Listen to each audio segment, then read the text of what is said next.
أعوذ بالله من الشيطان الرجيم জানাজার নামাজ ফরজে কিফায়া। এই নামাজ মুসল্লিদের জন্য সওয়াব এবং মৃত ব্যক্তির জন্য ক্ষমার সুপারিশ। জানাজায় লোক সংখ্যা বেশি হওয়ায় মুস্তাহাব এবং মুসল্লির সংখ্যা যত বাড়ে ততই ভালো, তবে কাতারগুলো বেজোড় হতে হবে। জানাজার নামাজ মূলত মৃত ব্যক্তির জন্য দোয়া ও ইস্তেগফার। জানাজার নামাজ পড়ার নিয়ম, রীতি ও দোয়া। 1.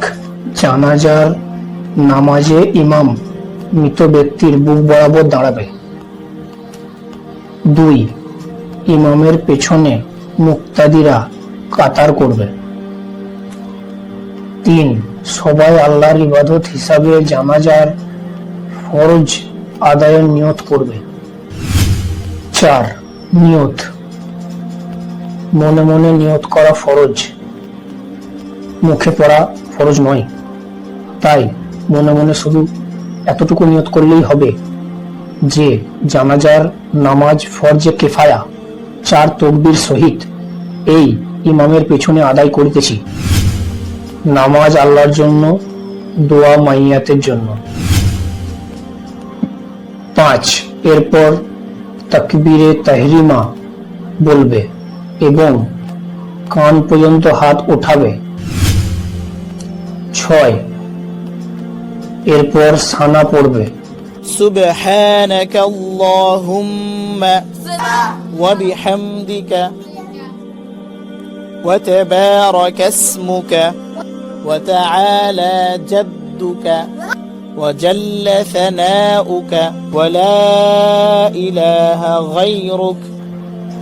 7. এরপর দ্বিতীয় তাকবীর বলে দরুদ পাঠ করবে।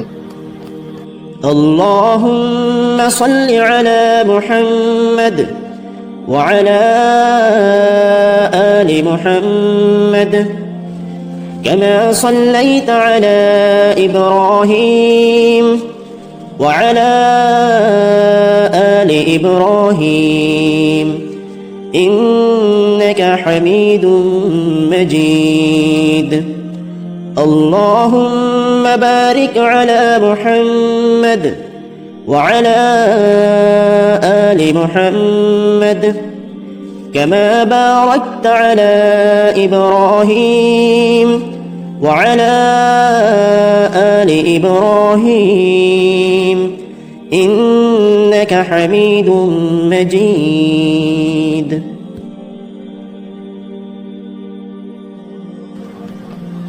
দ্বিতীয় তাকবীরে হাত উঠাবে না, দরুদ পড়বে। 8.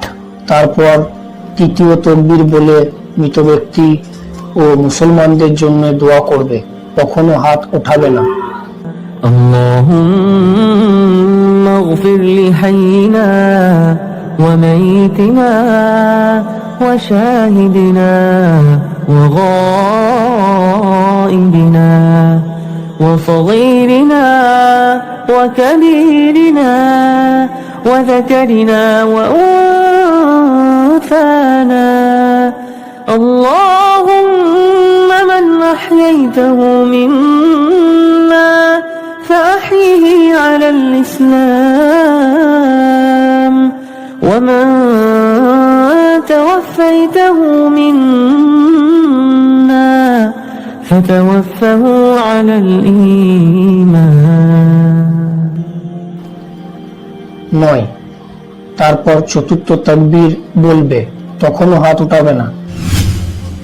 10.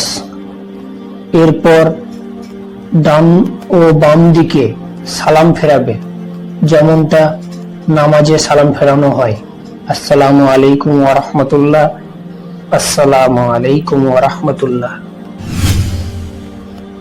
11. ইমাম তাকবীর উচ্চ স্বরে বলবে এবং বাকিরা দোয়া দরুদ অনুচ্চ স্বরে বলবে।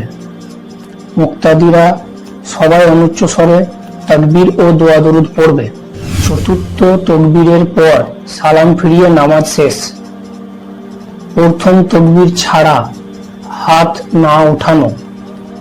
নামাজীদের কাতার 3, 5, 7 এইভাবে বেজোড় হবে।